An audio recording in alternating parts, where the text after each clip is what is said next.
दोस्तों, तो आपका स्वागत है आपके अपने channel I T I job notification पे। लास्ट क्लास में हमने क्या देखा था, जो सीम्स थे, डिफरेंट डिफरेंट टाइप्स के सीम्स देखा था, स्टेक होल्डर्स देखा था, उसके बाद बॉटम स्टेक होल्डर में भी देखा था। फिर इस तरह से सारे अलग अलग, जिसमें टोटल सीम्स थे, स्टेक होल्डर में अलग अलग थे, सारा देखा। फिर अब आज की क्लास में हम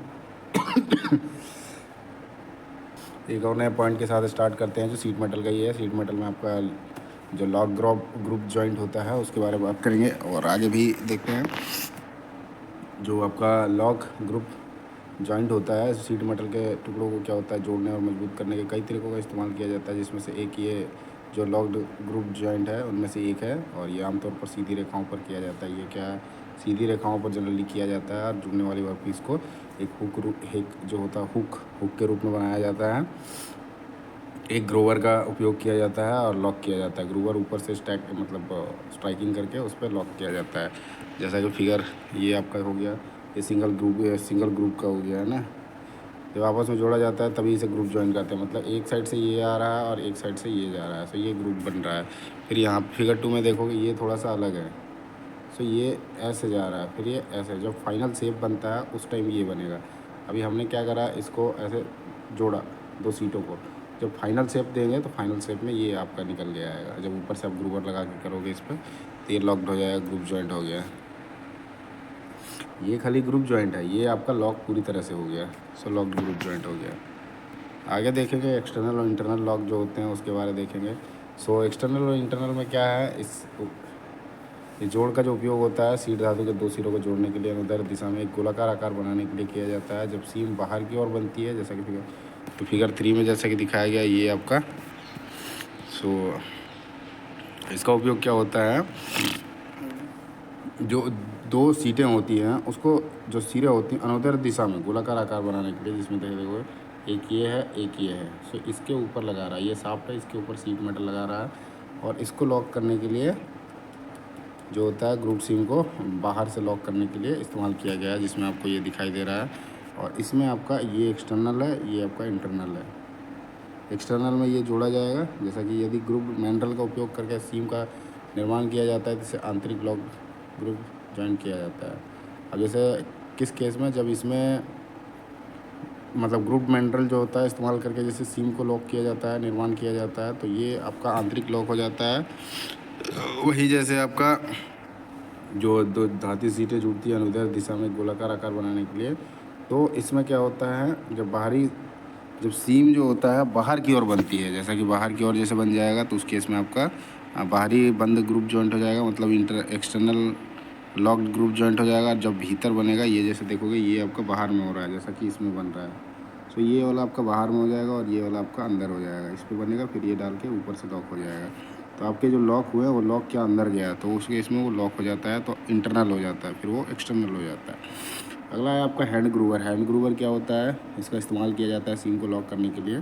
सो हैंड ग्रूवर का जो मटेरियल होता है वो कास्ट स्टील का होता है, और इसका उपयोग जो होता है बाहरी लॉक को ग्रुप जॉइंट बनाने के लिए जो उपयोग किया जाता है। जैसे सीम को लॉक करना हो बाहर से, तो उसके केस में हैंड ग्रूवर जो होता है उसका इस्तेमाल किया जाता है। इस उपकरण के नीचे आवश्यक चौड़ाई और गहराई तक एक नाली बनाई जाती है। जो उपकरण होता है हैंड ग्रूवर, आपका फिगर दिखाता हूँ, ये आपका हैंड ग्रूवर है।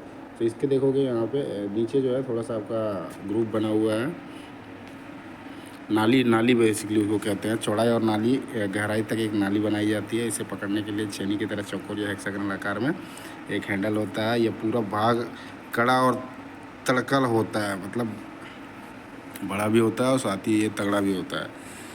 हैंड ग्रूवर को ग्रोवर के खांचे के आकार के अनुसार निर्दिष्ट किया जाता है। जो इसका स्लॉट कटा हुआ है उससे निश्चित किया जाता है साइज़ का। जो इसमें जैसे देखोगे ये आपका ग्रूवर है, हैंड ग्रूवर, इसमें देखोगे ये 6 mm का है। तो ये आपका जो मिलेगा ये 6 mm का मिलेगा।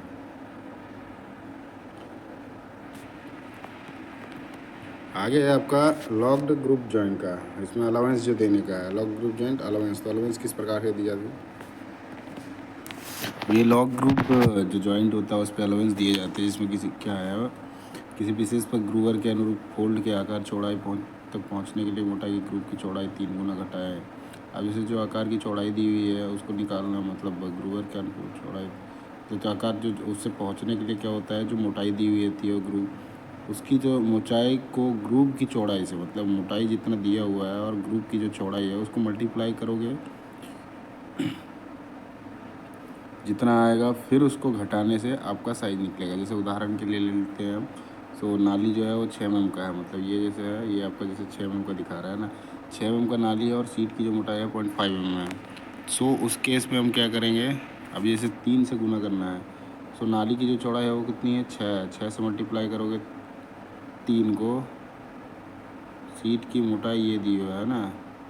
सो मोटाई को ग्रुप की चौड़ाई से 3 गुना घटाए, मतलब जो चौड़ाई है सीट की जो मोटाई है उसको 3 से घटाए, 5 या 15, 1.5 हो गया। और किससे घटाना है, आपका चौड़ाई से घटाना है। चौड़ाई 6 दिया हुआ है, 6 माइनस 1.5 में तो आपका 4.5 साइज आ जाएगा, 4.5 mm का। से ये दिया हुआ है, जैसे इसमें देखोगे ये आपका फिगर 5 में दिया हुआ है। स्प्रिंट किया हुआ है, एज फोल्ड हो गया, इधर फोल्डेड एज हो गया। इसमें गुना करना है तो 6 से माइनस करना है किसको, जो सीट की चौड़ाई जो से गुना करना है, तो चौड़ाई दिया हुआ है वहाँ, मोटाई दिया हुआ है 0.5 mm, इसको गुना करना है 3 से और चौड़ाई से घटा रहा है। देखते हैं वो आपका स्टेक जॉइंट का है। स्टेक जॉइंट में क्या होता है, स्टेक जॉइंट आपके 2 प्रकार के होते हैं। स्टेक जॉइंट में बेसिकली क्या होता है, जो हल्के खिलौने होते हैं या फिर उनके जो उनको जोड़ने के लिए जो होता है उनका उपयोग किया जाता है, स्टेक्स का, है ना। इस पर 2 तरह के होते हैं, आपका एक स्ट्रेट होता है और एक आपका जिगजैग होता है।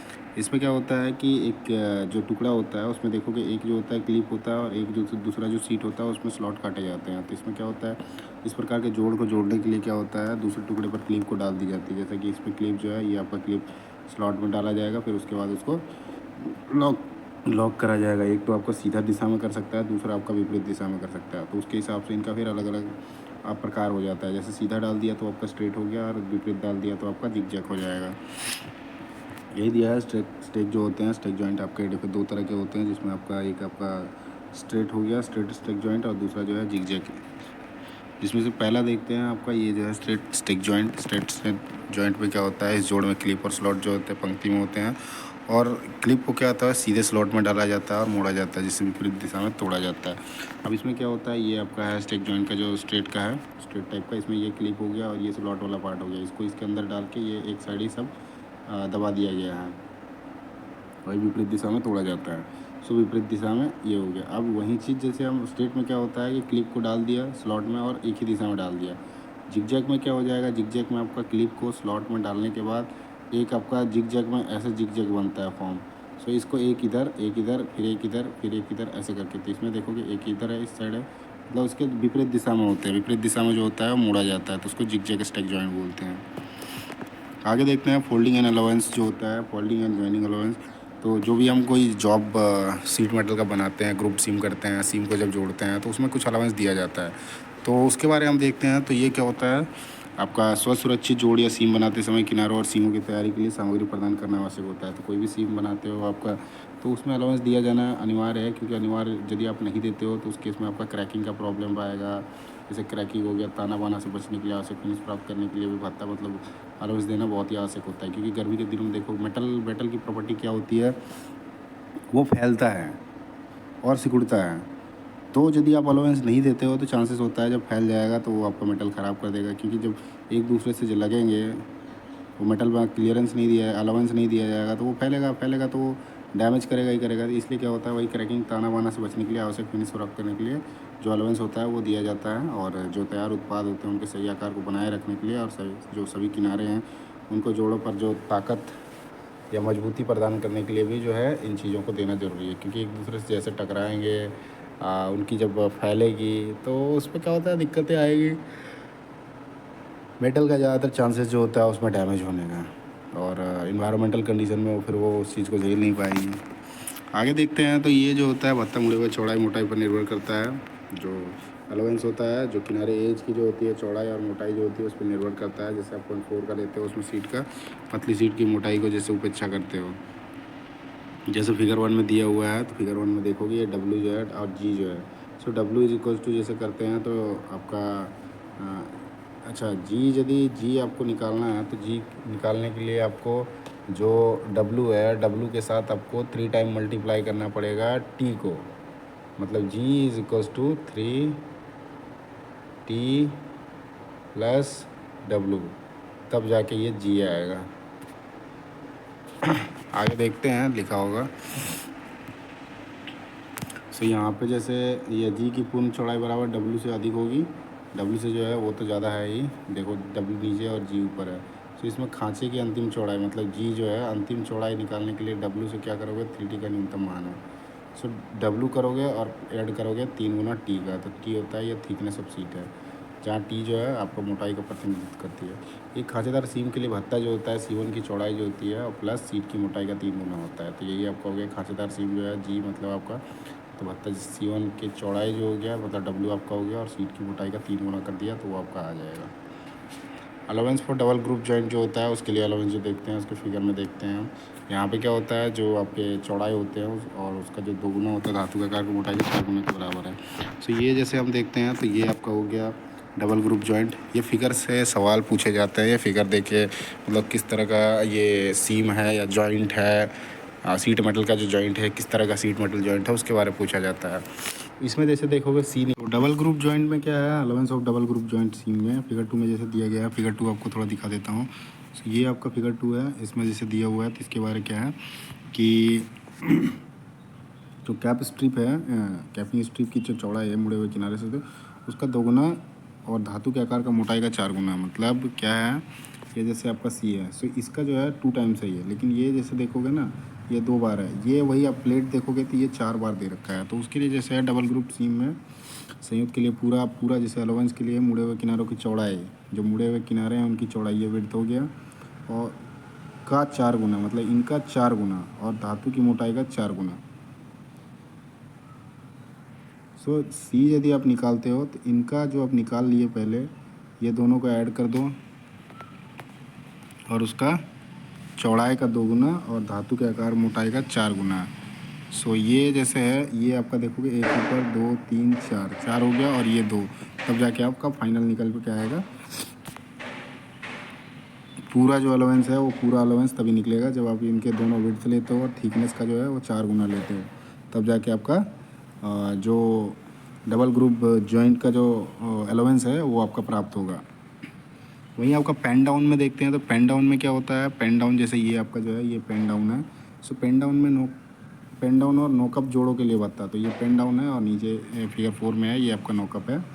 सो इसके लिए क्या है, जैसे पेन डाउन जो होता है पेन डाउन में जैसे फिगर के साथ हम करते हैं, पेन डाउन में क्या है नोकअप जोड़ों का आकार एकल एकल मुड़े हुए किनारों की चौड़ाई से निर्धारित होता है। पेन डाउन और जो नोकअप जोड़ है मतलब ये और ये दूसरा जो है ये दोनों के दोनों जो मुड़े हुए किनारे हैं, मतलब ये जैसे मुड़ा हुआ किनारा है इसमें ये मुड़ा हुआ किनारा है, ये मुड़ा हुआ किनारा है, तो इस पर डिपेंड करता है। सो पेन डाउन में क्या होता है, पेन डाउन में आपको जो जोड़ों का आकार को दर्शाता है, जैसे कि फिगर 3 में ये आपका पेन डाउन है, इसमें आपका पी है उसको पेन डाउन, तो इसमें जैसे देखोगे नोकअप जोड़ पेन डाउन का जो है ये विड्थ जैसे है, विड्थ दिया हुआ है, इसको 2 टाइम मल्टीप्लाई करोगे 2 टाइम और थिकनेस को करोगे कितने, थिकनेस को आप करोगे 2 बार।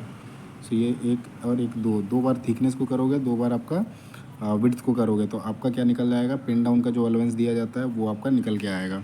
वहीं ये फार्मूला भी लिखा हुआ है और साथ में जैसे आपका नोकअप है, जो नोकअप वाला है वो आपका क्या है, नोकअप वाले में क्या होता है कि विड्थ जो है वो आपका 2 टाइम्स लेना होगा और जो ये आपका के जो है वो पेन डाउन है के जो है ये पेन डाउन है, उसको निकालने के लिए आपका 2 टाइम्स होगा विड्थ आपका, और ये जो थिकनेस दिया हुआ है ये आपका 3 टाइम्स मल्टीप्लाई करके ऐड करना पड़ेगा, तब जाके आपका अलाउंस निकल के आएगा।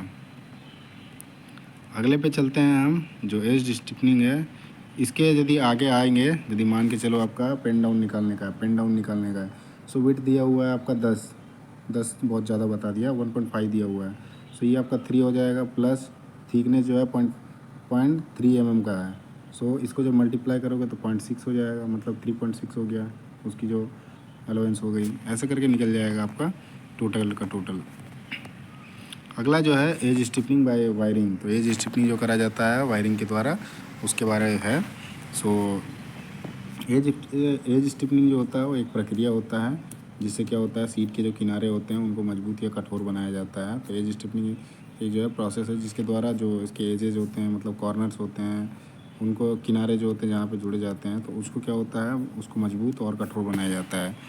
और उसकी जो विधि है करने की वो उसको कई तरीके से की कई एज स्टिफनिंग का जो प्रोसेस है वो कई तरीके से किया जाता है, जैसे वायरिंग हो गया, हैमरिंग हो गया, फ्लॉगिंग हो गया, कार्लिंग हो गया, बॉडी बीडिंग हो गया, गुटिंग हो गया और रिविंग हो गया। तो मतलब इसको 7 तरीके से जो होता है एज स्टिफनिंग का मेथड को, प्रोसेस को किया जाता है। जो एज स्ट्रिपिंग बाय वायरिंग हो गया, अलग अलग तरीके से 7 तरीके से किया जाता है, जैसे वायरिंग हो गया, हेमिंग हो गया, फ्लॉगिंग हो गया, कार्लिंग हो गया, बीडिंग हो गया, गुटिंग हो गया, रिबिंग हो गया। हम एक एक करके सबको जानेंगे जितना हो सकता है उसमें। जैसे इसमें खाली दिया हुआ है आपका जो एज स्ट्रिपनिंग का जो प्रोसेस की जाती है वो 7 तरीके से करी जाती है। और एज स्ट्रिपनिंग मेन क्या है, एक एज को जो होता है अलग अलग तरीके से करके उसको करा जाता है, जिसमें आपका एज को जो होता है कठोर बनाया जाता है और साथ ही मजबूत बनाया जाता है। अगला जो है धार सख्त करने का उद्देश्य। धार जो सख्त करने का उद्देश्य होता है, उसका मेन उद्देश्य क्या होता है उसके बारे में जानेंगे। धार जो होता है आपका, धार बेसिकली एज जो होता है मतलब किनारा जो होता है उसके बारे में कह रहा है। किनारों को अतिरिक्त मजबूती और कठोरता देने के लिए इसे झुकने, बकने झुकने या फिर बकने या हैंडलिंग के दौरान क्षति आदि से बचाने के लिए किया जाता है। तो एज स्टिफनिंग का मेन जो पर्पस होता है वो कठोरता देना और मजबूती दिया जाता है। इससे जो मतलब क्या होता है कि जब आपका सीट मेटल झुकेगा या किसी तरह पे बकने का काम करेगा, मतलब आपका जब वहाँ पे लगाओगे किसी जगह फोर्स लगाओ तो वो मुड़ जाता है या टूट जाता है। या फिर आपका हैंडलिंग के दौरान जो होता है ना उसमें इधर उधर लगने के कारण वो क्षति मतलब डैमेज होता है। तो उस चीज़ को बचाने के लिए एज स्टिफनिंग का जो होता है वो एज स्टिफनिंग किया जाता है सीट मेटल पे। दूसरा है सुरक्षित संचालन के लिए, तेज़ किनारों से बचने के लिए। अब क्या होता है जब हम काम करते हैं तो उस टाइम पे जनरली यदि आपका धारदार रहेगा सीट तो उसमें कटने के चांसेस बढ़ जाते हैं। तो वही है सुरक्षित संचालन, मतलब उसका जो हम काम करेंगे उस पर तो सुरक्षित तरीके से कर सकें, और जो उसके एजेज में जैसे धारदार रहेंगे तो उससे कटने के चांसेस होंगे। तो उन चीज़ों से बचने के लिए हम क्या करते हैं, एज स्ट्रिपिंग करते हैं। इसके अलावा यह सीट धातु की वस्तु सजावटी रूप में भी जोड़ता है। अब जैसे क्या होता है कि हम उसको एक शेप दे देते हैं, आकार दे, जैसे चैम्परिंग हो गया, करते हैं नट बोल्ट पे, उस तरह से इसमें करते हैं तो उसमें एक क्या होता है ना, शेप आ जाता है, जिससे वो क्या अच्छा दिखता है, सजावटी रूप स्वरूप जो को जोड़ता है, जिससे क्या होता है वो देखने में भी अच्छा लगता है। आगे है आपका जो मेथड है एज स्टिफनिंग का बाय वायरिंग का, उसमें देखेंगे तो आपका सॉलिड वायरिंग होता है। सॉलिड वायरिंग के बाद ये फ्लासे वायरिंग होता है। तो 2 तरह के वायरिंग होते हैं, जिसमें आपका वायरिंग मेथड जो होता है एज स्टिफनिंग का उसमें 2 तरह से होता है, एक आपका सॉलिड वायरिंग होता है, एक फ्लासे वायरिंग होता है। सॉलिड वायरिंग में क्या होता है, तो सॉलिड वायरिंग में सीट मेटल के जो किनारे होते हैं उनको तार के चारों ओर लपेटा जाता है। जो वायर होता है उसको चारों तरफ, जो सीट मेटल है उसके चारों तरफ लपेटा जाता है और तारों को अस्थायी रूप से रखा जाता है। तार जो होते हैं उसको अस्थायी रूप से जब रखा जाता है, इसे आमतौर पर सरल वायरिंग कहा जाता है। और इसे जो होता है आमतौर पर जो जनरल वायरिंग बोलते हैं वो आपका सरल वायरिंग कहा जाता है। जो आपका सॉलिड वायरिंग जो होता है उसको आपका सरल वायरिंग भी कहा जाता है। सरल जो होता है वायरिंग उसका एक प्रकार भी कहा जाता है। जैसे झूठी तारों में क्या होता है, झूठी तार मतलब कहने का मतलब हो गया, झूठी तार में सीट धातु के द्वारा जो तार होते हैं उनके चारों ओर लपेटा जाता है। अब जैसे उसके लपेट दिया गया, अंतिम आकार बनाने के बाद तार को खोखला बनाए रखने के लिए किनारे से हटा दिया जाता है। झूठी तार कहने का मतलब हम तब तक रख रहे हैं जब तक हमको बनाना है, फिर बाद में हम हटा देते हैं। वहीं सॉलिड वायरिंग में क्या होता है, वहाँ पर वायर बना रहेगा।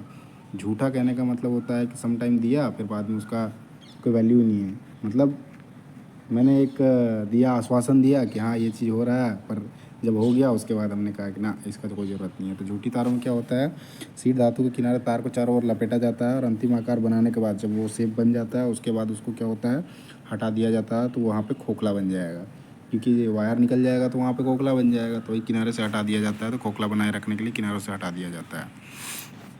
यह सीट धातु का किनारा जो होता है वो सीधा होता है। जो धातु का किनारा होता है सीट धातु का, वो किनारा बिल्कुल सीधा होता है और बनने वाले किनारों को सीधा तार वाला किनारा कहा जाता है। जहाँ पे वो सीधा तार वाला किनारा बनता है उसको सीधा तार वाला किनारा बोलते हैं।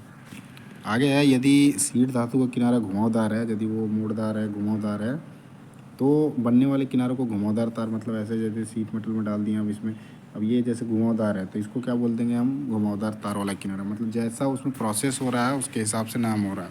सॉलिड वायरिंग में क्या था, वहाँ वायर रख दिया जा रहा है, जहाँ सीट मेटल काम जो है उसको कंप्लीट कर रहे हैं तो वहाँ पे उस सीट मेटल के अंदर ही उसको छोड़ दे रहे हैं वायर को। और झूठी तारों वाले में क्या हो जा रहा है कि आपको लगा के उसको कंप्लीट करके फिर वहाँ से निकाल दिया, वहाँ खोखला छोड़ दिया। उसके बाद जैसे धातु के सीट के किनारे में सीधा तार वाला हो गया, वो सीधा तार वाला किनारा हो गया। जो घुमावदार हो गया वो घुमावदार तार वाला किनारा हो गया। घुमावदार किनारों पर झूठी वायरिंग नहीं की जा सकती। अब जो घुमावदार किनारे होते हैं ना उनमें झूठी वायरिंग नहीं करी जा सकती, क्योंकि घुमावदार किनारे में यदि उसको आप हटा देते हो तो वो क्या होगा, तुरंत से मतलब मुड़ जाएगा। वैसे है यहाँ पे थोड़ा सा है तो ये घुस जाएगा, मतलब मुड़ जाएगा थोड़ा, इसलिए उसको नहीं करते हैं। सो ये आपका एज स्टिफनिंग था। और इसको नहीं समझ में आता है तो आप ज़रूर बताइएगा, क्योंकि इसको और बेहतर तरीके से मैं कोशिश करूँगा बताने का। और साथ ही जो भी वीडियो अच्छा लगता है तो आप वीडियो को लाइक भी करें, साथ में सब्सक्राइब भी करें, दोस्तों से शेयर भी करें, जिससे दोस्तों को भी अच्छे से चीज़ों के बारे में नॉलेज हो। अगले में चलते हैं तो वायरिंग अलाउंस जो होता है, वायरिंग अलाउंस के बारे में जानते हैं। तो वायरिंग अलाउंस और कुछ नहीं है, जो वायर के किनारे को वायर के चारों ओर लपेटने की सीधी धातु प्रदान की जाती है। फिर लंबाई की मात्रा जो होती है, अभी जैसे हमने देखा सॉलिड वायरिंग देखा, फॉल्स वायरिंग देखा, तो उसमें क्या होता है, कव वायरिंग देखा, घुमावदार वायरिंग देखा। तो इसी तरह से इसमें भी है वायरिंग अलाउंस जो होता है, उसमें वायर जो होता है, मतलब किनारे में जो सीट मेटल का होता है उसमें लपेटने के लिए सीधी धातु में अतिरिक्त जो दी जाती है वही मात्रा है। वायरिंग अलाउंस निकालने का एक फार्मूला है, जो वायरिंग अलाउंस निकालने का फार्मूला है वो 2.5 इंटू डी इंटू टी। तो मतलब 2.5 से मल्टीप्लाई करना है डायमीटर को, और उसको जोड़ना है जो थिकनेस ऑफ सीट होगा उससे।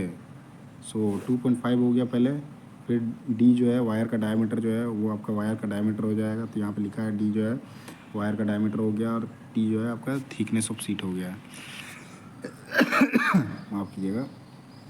तो आप वायरिंग अलाउंस इस फॉर्मूले से आसानी से निकाल सकते हो। 2D कर दो, 2.5D कर दो, इंटू डी प्लस टी कर दो, तो आपका निकल के आ जाएगा।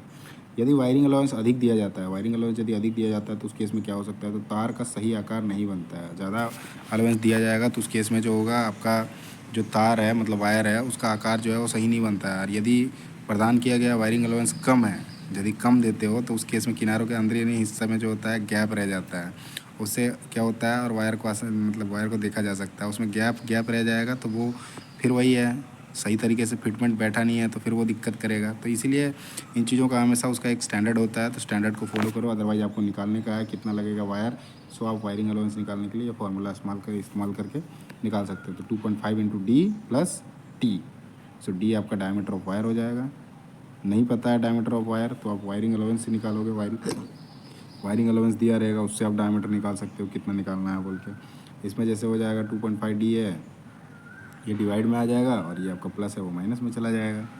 सो आगे देखते हैं। आमतौर पर प्रदान किए गए वायर की लंबाई किनारों की लंबाई से थोड़ी अधिक होती है। अब जैसे लंबाई लेंथ का बात आता है ना, तो वायर की जो लंबाई होती है एक्स्ट्रा लंबाई होती है, क्योंकि बाद में क्या होता है, वायर को जैसे चारों तरफ से सीट से हम बनाते समय क्या करते हैं, तार को सिरों रखने के लिए ये आवश्यक होता है। अब जैसे सब कुछ हमने लपेट दिया, उसके बाद वायर को सीट के साथ बांध लिया और फाइनल शेप बना दिया, उसके बाद एक्स्ट्रा वायर जो रहेगा उसको मोड़ दिया जाता है। यही है, वायर किनारे समाप्त होने के बाद अस्सी से मोड़ दिया जाता है या फिर काट के हटा दिया जाता है। सो ये काट दिया जाता है। आपको शेप कहाँ पे रिक्वायरमेंट है उसके हिसाब से बनता है। जैसे आप पैनल में देखोगे, सो अभी इसके जैसे वायर का यूज़ आपको कहाँ कहाँ देखने को मिलेगा।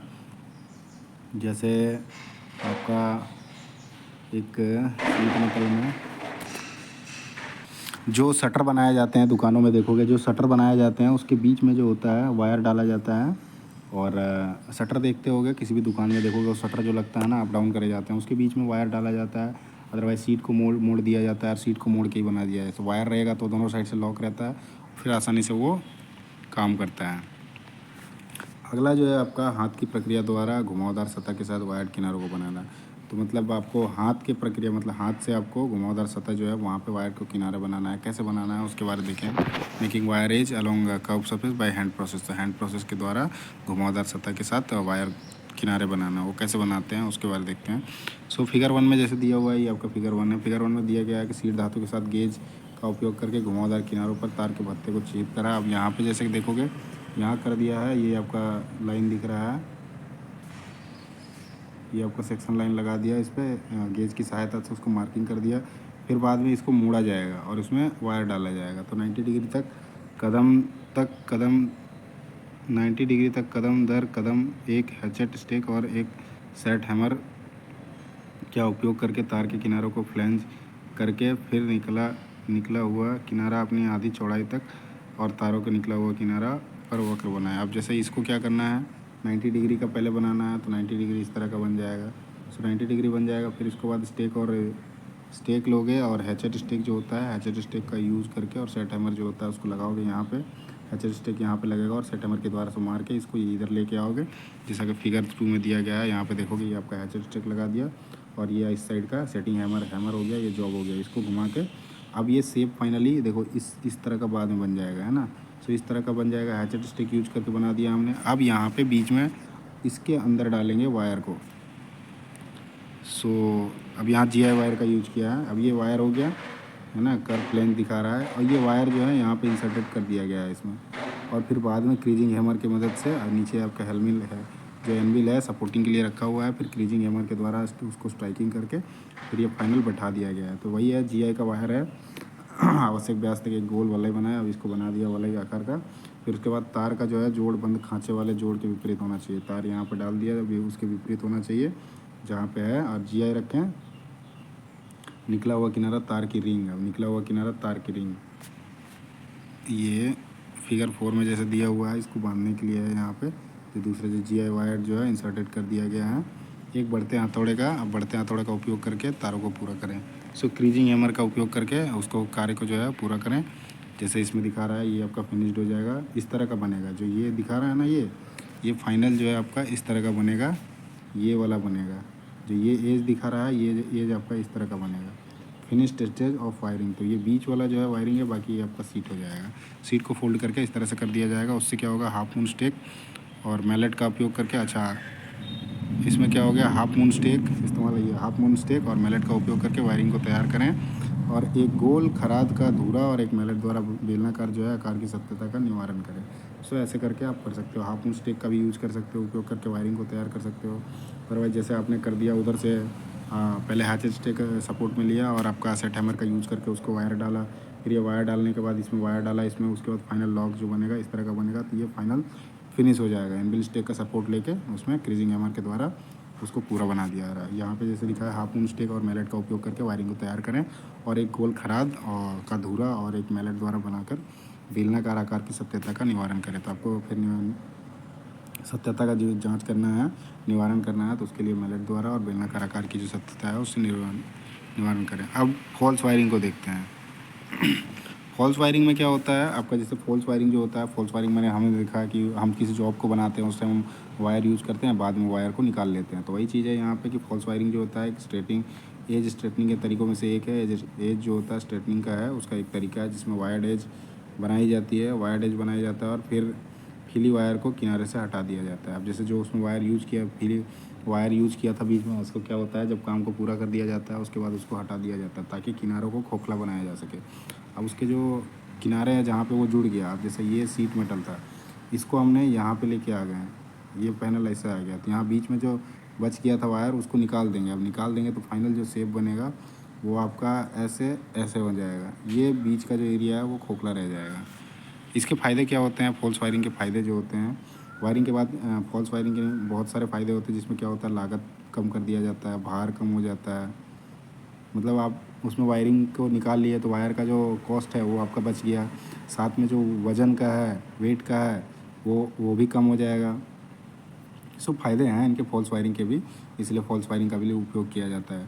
तो सीट धातुओं की वस्तुएं जैसे ट्रंक्स, बक्से आदि, जैसे ट्रंक्स हो गया, बक्से हो गए, उसके बाद आपके वायरिंग केवल बगल के किनारों को कोनों पर की जाती है, और तार वाले किनारे के शेष हिस्से को खोखला रखा जाता है। तो जैसे आपका बक्सा हो गया, बक्से में आपको इस तरह का मिलेगा। ट्रंक्स देखोगे, ट्रंक्स में आपको इस तरह का मिलेगा फॉल्स वायरिंग का जो यूज़ देखेगा आपको फॉल्स वायरिंग का। बक्से में सीट मेटल वाले देखोगे आपका जो ये बनाते हैं, बक्सा बनाते हैं, गोदरेज बनाते हैं, ये सारी चीज़ें बनाते हैं, तो उन चीज़ों में इस तरह का इस्तेमाल किया जाता है, जिससे उनको काफ़ी लाभ भी मिलता है।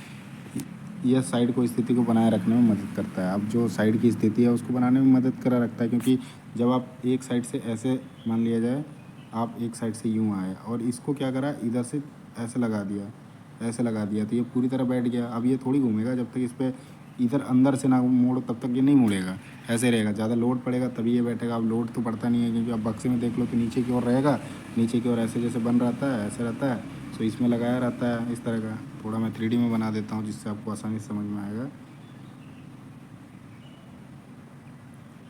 ये आपका एक बक्सा हो गया। सो इसमें देखोगे नीचे भी दिया रहता है कुछ सपोर्ट के लिए, ये सपोर्ट के लिए रहता है। बाकी आपका ऊपर से एक कवर आ जाएगा, एक कवर आ जाएगा जिसमें ये आपका जैसे कवर आ जाएगा, इधर से खुलेगा लगेगा, तो ये आसानी से होता है, तो उसमें उतना ज़रूरत नहीं होता है फॉल्स वायरिंग में। आगे देखते हैं हेमिंग। हेमिंग बेसिकली क्या होता है, आपका जो सीड धातु होते हैं उनके क्या जो पतले, हेमिंग में क्या होता है कि आपका जो, तो हेमिंग बेसिकली आपका क्या होता है कि उसको मोड़ा जाता है, जैसे जिससे क्या होता है जो साइड के कॉर्नर्स बचे रहेंगे या धारदार रहेंगे, उससे चोट लगने का जो कारण बनता है उस चीज़ से निवारण हो। तो ये जैसे लिखा हुआ है सीटू के सीट धातु के जो किनारे होते हैं पतले होने के कारण हम संभालते समय बहुत असुरक्षित होते हैं। अब सीट मेटल में क्या होते हैं, ये जो होते हैं उसके किनारे जो होते हैं बहुत धारदार होते हैं, जिससे क्या होता है चोट लगने के चांसेस बढ़ जाते हैं और वो चाकू की धार की तरह होते हैं और चोट का कारण बन सकते हैं। इसलिए उन किनारों को क्या होता है 180 डिग्री तक मोड़कर किनारों को कुंद बनाना चाहिए। इसके अलावा चूँकि सीट धातु बहुत पतली है इसलिए किनारों को बिना कठोरता के कम ताकत के कारण विक्षेपित किया जाएगा। उपरोक्त के अब जैसे सीट धातु में क्या होता है मेन तो संभालने के लिए वो धारदार हो जाती है, तो उस चीज़ को भी सही तरीके से रखने के लिए हम क्या करते हैं उसमें हेमिंग का प्रोसेस करते हैं। इसलिए किनारों को क्या होता है 180 डिग्री तक मोड़कर किनारों को कुंद बनाना चाहिए। इसके अलावा चूँकि ये सीट धातु बहुत पतली होती है इसलिए किनारों को बिना कठोरता के कम ताकत के विक्षेपित किया जाएगा। उपरोक्त कारणों से किनारों को घेरा गया फिगर 1 में जैसे दिखाया गया है। तो आपका ये फिगर 1 हो गया, ये जैसे हो गया हेमिंग कर दिया है इसमें आपका, इधर से आपका ऐसा कर दिया गया है जिससे एजेज में आपको लगे नहीं। इसमें भी देखोगे इसमें भी सेम तरह का है, हेम कर दिया गया एज जो है इसको नीचे कर दिया गया जिससे यहाँ शार्प एजेज ना बच जाएँ। सो वही चीज़ है फिगर 1 में दिखाया गया है। तो सुरक्षा का आकार बनाए रखने के लिए मालिक होगा और अच्छी उपस्थिति भी बढ़ाए रखेगा। वहीं जैसे मुड़ा हुआ किनारे में क्या होता है अधिक मजबूत होता है। जैसे एक सिंगल लेयर होता है तो उसमें सीमेंट ज़्यादा नहीं होता है, लेकिन 2 लेयर हो गया तो थोड़ा मजबूत भी हो जाएगा। इससे पूरी तरह चपटा नहीं किया गया है।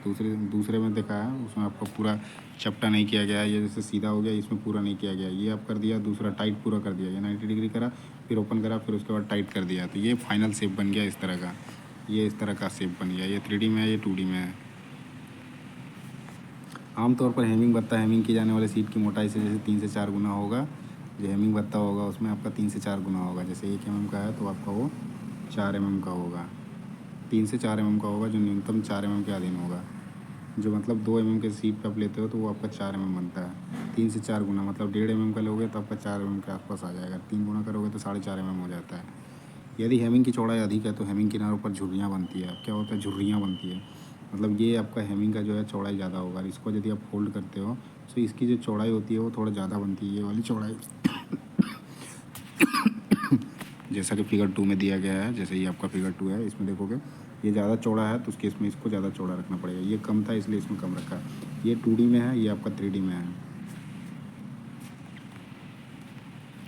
अगला देखेंगे हम double hemming by hand process. उसके बाद एज स्टिफनिंग है।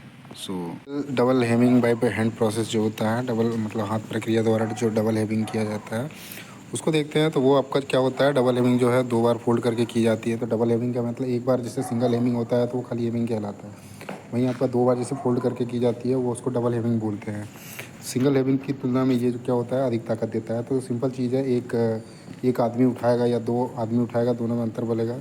एक अकेला आदमी यदि उठाता है और सेम लेवल का एक दूसरा आदमी भी साथ में रहता है तो उसकी ताकत बढ़ जाती है। तो वही चीज़ कहना चाह रहा है कि एक जो होता है आपका सिंगल हेमिंग की तुलना में जो होता है ये अधिक ताकत देता है। जो डबल हेमिंग होता है ये विभिन्न सीट धातु लेखों पर किया जाता है। मतलब जो विभिन्न सीट धातु लेख होते हैं उन पर किया जाता है, जो वर्गाकार आयताकार जैसे ट्रे में होते हैं। ट्रे हो गया, ट्रे बनाया जाता है इस तरह का, सो उसमें किया जाता है। जैसे ये देखो ये आपका डबल हेमिंग कर रहा है, ये वाला हो गया, ये आपका हो गया।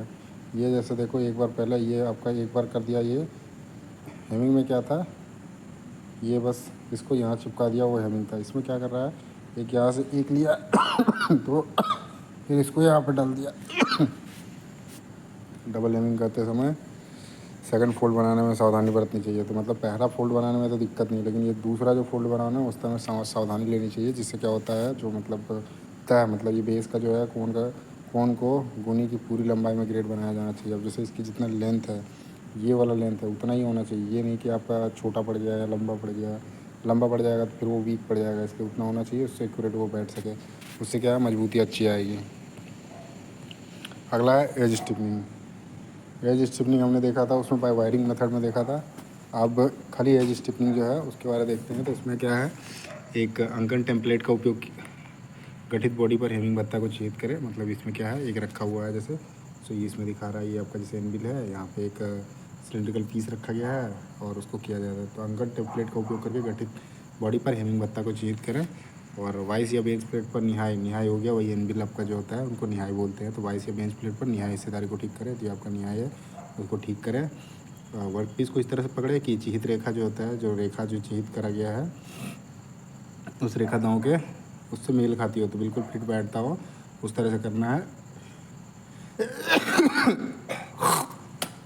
आप कीजिएगा। वर्कपीस को इस तरह पकड़ के चिहित करें, रेखा दांव पर किनारे से मेल पे लगभग 10 डिग्री पे हो। ये जैसे देखो, ये अप्रॉक्सीमेट 10 डिग्री का दिखा रहा है, जिससे आप यहाँ से मारोगे तो बिल्कुल फिगर 1 में जैसे कि दिखाया हुआ है 10 डिग्री के कोण पे झुका के इसको इस तरह से करना है। उसके बाद इसको सेटिंग हैमर के द्वारा उपयोग करके छोटा नुकीला हुआ किनारा बनाने के लिए वर्कपीस को धीरे धीरे चिहित लाइन पर स्ट्राइक के घुमा, यहाँ से करके ऐसे आपका लाइन बन जाएगा। सो ये मार्किंग टेम्पलेट हो गया और यहाँ डिस्टेंस टू बी मार्क्ड। सो यहाँ पर डिस्टेंस ये जो है टेढ़ा कर दिया हमने, टेपर कर दिया। फिर अगला जो करेंगे फिगर 2 में जैसे दिया हुआ है, इसमें क्या है, परास बनाते समय झुकाव के कोण को धीरे धीरे जो बढ़ाए और जैसे कि फिगर 3 में दिखाया गया तो धीरे धीरे बढ़ा के फिर इसको फाइनल बना देना है। सो ये स्टिपनिंग में सिंपल है। जो अंकन में इसका टेम्पलेट बॉडी होता है वो हेमिंग का भत्ता को चिह्नित करता है, उसके बाद 10 डिग्री के कोण पर इसको लगाकर रेखा दांव पर मेल खाती है और इससे क्या करते हैं, झुकी हुई होती है। और फिर सेट हैमर द्वारा उपयोग करके छोटा जो निकला होता है किनारा निकाल के फिर बाद में घुमा के इसको सेट कर दिया जाता है। वो आपका एज का जो होता है स्टिफन किया जाता है, मतलब ये हो गया एज स्टिफनिंग, जो है धार जो है सख्त बनाने का काम जो है उसको बोलते हैं एज स्टिफनिंग। इसमें जैसे देखो फिगर 3 में दिया हुआ है। सो फिगर 3 का यहाँ पे जैसे परास बनाते समय झुकाव कोण को धीरे धीरे बढ़ाया, जैसे कि फिगर 3 में दिखाया गया। आप जैसे इसको धीरे धीरे बढ़ाना है, माफ़ कीजिएगा, थोड़ा सा खांसी हो रखा है जिसके कारण ये साउंड का दिक्कत आ रहा है, खांसी आ रहा है। अगले में देखते हैं। तो आपका ये फिगर 3 का जैसे हो गया, इसमें एज स्टिफनिंग कर रहा है। तो सेटिंग हैमर के द्वारा मारकर उसको क्या कर रहे हैं, परास बनाते समय हम क्या कर रहे हैं, सेटिंग हैमर का यूज़ करके इसको फ्लैट पोर्शन से उसको सही कर रहे हैं। फिर उसके बाद क्या कर रहा है, गोला बनाना है। अब जैसे क्या होता है, पहले हमने उसको बना दिया एक शेप में, अब इसको थोड़ा निकालना है बाहर। तो धुरा स्टेक, जो आपका धुरा स्टोक है, इसमें हेड किनारे को एक लेड द्वारा समाप्त करें। अब इसमें क्या करना है, इसको पहले आप उठा दिए, फिर उसके बाद इसको मोड़ना है धीरे धीरे, ये जैसे दिखा रहा है। ये आपका इस तरह से, फिर थोड़ा मुड़ा, फिर सीधा करा, फिर इसको और थोड़ा सा मुड़ा, फिर उसके बाद फाइनल शेप दे दिया। सो ये आपका बन गया। एज को बेसिकली सख्त बनाने के लिए ये चीज़ कर दिया जाए। ये आपको कहाँ पे मिलेगा, जैसे चलिए उदाहरण होता है तो सिलेंडर जैसे हो गया, सिलेंडर बॉडी हो गया, वहाँ पे इसका यूज़ किया जाता है। गोल खराद का धुरा जो होता है, एक मैलेट का उपयोग करके सिलेंडर को अशांत बॉडी के गोल में आकार में दबाएं। अब इसको क्या होता है सर, मतलब आपका मैलेट यूज़ करके इसको गोल आकार में दबाना है। उसके बाद गोलाई के बिना, गोलाई के लिए जो है बेलनाकार शरीर को जांच करें और फ्लैंकिंग के लिए विपणन भत्ता, मतलब आपको इसमें अलाउंस का है। उसमें क्या होता है, सिलेंड्रिकल बॉडी को जो जांच करना है, फिर उसके बाद फ्लैंकिंग के लिए क्या है, विपणन भत्ता देना है। फिर बेंच वाइज या बेंच प्लेट में कॉपर स्मिथ स्टेक की को मजबूती से लगाया। आप जैसे इसमें दिखा गया है, कॉपर स्टेक जो लगाया गया है उसको मजबूती से लगाया। और ये आपका जो है, ये आपका मैलेट है, जैसे बूजिंग मैलेट होता है या बूजिंग मैलेट है, तो इसका कॉपर स्मिथ है, कॉपर स्मिथ स्टेक नीचे से लगा दिए। एक मिनट, ये है आपका स्टेक है ना, 3 मेन का जो है ये स्टेक है। सो माफ़ कीजिएगा। सो बेंच वाइज या बेंच प्लेट में रख के कॉपर स्मिथ का स्टेक को लगाकर मजबूती से पकड़े। उसके बाद फिगर 5 में जैसे दिखाया गया है, ये जैसे मैलेट हो गया है ना, और इसको बेंच वाइज पकड़ के फिर ये जैसे इधर से पकड़ा होगा, फिर यहाँ से रख के इसको क्या करना है, ये देख लो ये मुड़ रहा है, तो ये फिगर 5 में दांव पर रखकर दिशा निर्देश के रूप में फ्लैंकिंग भत्ता को चिह्नित कर दिया है। उसके बाद क्या करना है कि अगला ये जैसे आपका हो गया, सिलेंडर को इस तरह पकड़ेगी, फ्लैंकिंग के सिलेंडर पर चिह्नित रेखा हिस्सेदारी के सिरे, मतलब सीधे किनारे से मेल खाता हो। अब जैसे नीचे से हमने क्या करा, एक स्टेक लगाया, 3 मैंने स्टेक लगाया, ऊपर से हैमर के द्वारा उसको करा, एक शेप में देखोगे इस तरह का बन गया है, थोड़ा सा टेपर है। अब आगे जाके फिर उसको 90 डिग्री पे सेट करना है। ये बिल्कुल 90 डिग्री पे सेट हो जाएगा इसकी सहायता से और सेट हैमर का यूज से, मैलेट का यूज से। फिर सिलेंडर को फिगर 1 में, जैसे फिगर 1 में स्टार्टिंग में दिया था और रखें और फिनिशिंग हथौड़े सपाट चेहरे का उपयोग करके धातु का प्रहार करें। सो फिनिशिंग हथौड़े को सपाट चेहरे पर उपयोग करके धातु का प्रहार करें और सिलेंडर के बॉडी को जो होता है एक हाथ से घुमाएं और झुकने के कोण के धीरे धीरे बढ़ाने के लिए फिनिशिंग हथौड़े के साथ प्रहार करें। और फिगर 7 में जैसे कि दिया गया है, निकला हुआ जो किनारा है वो 90 डिग्री का हो जाएगा, 90 डिग्री तक मुड़ा हुआ रहेगा। और ये आपका फाइनल जो है इस शेप से हमने स्टार्ट करा था, यहाँ से लेकर ये, उसके बाद ये, फिर ये फाइनल 90 डिग्री पे ये आ गया। सो ये हमारा फाइनल जो है फ्लैंगिंग का है। फ्लैंगिंग इस तरह से होता है। आ गया शोल्डर, सीट मोटर का शोल्डर। सो उसको बाद में देखेंगे। तो ये हमारा इस तरह से एज स्टिफनिंग का जो होता है वो कंप्लीट होता है। सो एज स्टिफनिंग का जो है चैप्टर यहाँ पे ख़त्म होता है। बाकी इससे कोई भी दिक्कत होगा और भी दिक्कत होगा तो कमेंट में ज़रूर बताएं। उस चीज़ को मैं और एक्सप्लेन करना चाहूँगा, अलग से वीडियो बना सकता हूँ उसके लिए। और वीडियो अच्छा लगे तो वीडियो को लाइक करना और चैनल को सब्सक्राइब करना ना भूलें, और साथ ही दोस्तों के साथ शेयर करना ना भूलें, जिससे आपको भी, आपके दोस्त को भी इस चीज़ की जानकारी ऐसे आसानी से हो सके। और जो भी गवर्नमेंट जॉब की तैयारी करते हैं उनके लिए रेगुलरली जो भी अपडेट आते हैं गवर्नमेंट जॉब से, वो रेगुलर अपडेट होता रहता है। नोटिफिकेशन का वीडियो और टेलीग्राम पे मैं उसका लिंक भी डालते रहता हूँ। तो धन्यवाद दोस्तों, और जय हिंद। धन्यवाद।